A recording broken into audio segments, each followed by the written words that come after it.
मुख्यमंत्री जयराम ठाकुर ने विश्व साइकिल दिवस के अवसर पर पुलिस ग्राउंड धर्मशाला के साइक्लोथॉन में जागरूकता अभियान रैली को हरी झंडी दिखाकर रवाना किया।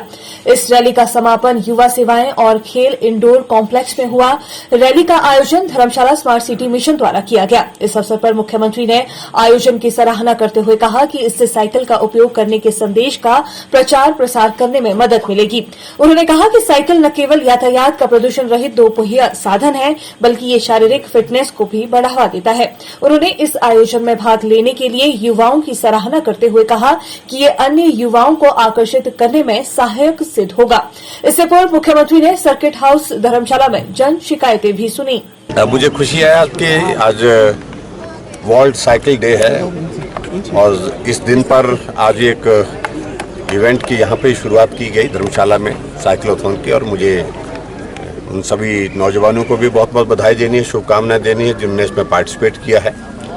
और एक अच्छा संदेश इसके अवेयरनेस की दृष्टि से भी, और उसके साथ साथ में हिमाचल प्रदेश में हम इस प्रकार के इवेंट्स को प्रमोट करें और नौजवानों को भी अवसर इस प्रकार से मिले ताकि वो हर इवेंट में स्पोर्ट्स की एक्टिविटीज़ में भी पार्टिसिपेट करके हिमाचल की प्रतिभा को आगे बढ़ा सकें, आगे प्रदर्शित कर सकें। विषय ये है कि ये कार्यक्रम अपनी तरह का अलग यूनिक कार्यक्रम था और हिमाचल को ये सौभाग्य प्राप्त हुआ कि रिज के मैदान में सिर्फ सामान्य एक सभा नहीं, एक जनसभा नहीं, एक कार्यक्रम ऐसा हुआ जिसमें प्रधानमंत्री जी ने पूरे देश को वहाँ से संबोधित किया।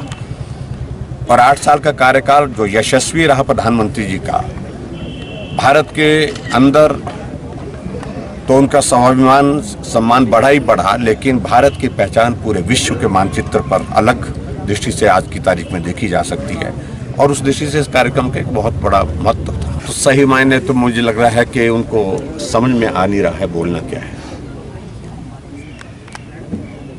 हिमाचल प्रदेश में पुलिस भर्ती से संबंधित जब ये मामला हमारे ध्यान में आया, रात के 11:30 बजे हमको जानकारी मिली। हमने तुरंत FIR दर्ज करने के लिए बोला। सुबह 9 बजे SIT कॉन्स्टिट्यूट करने के लिए कह दिया।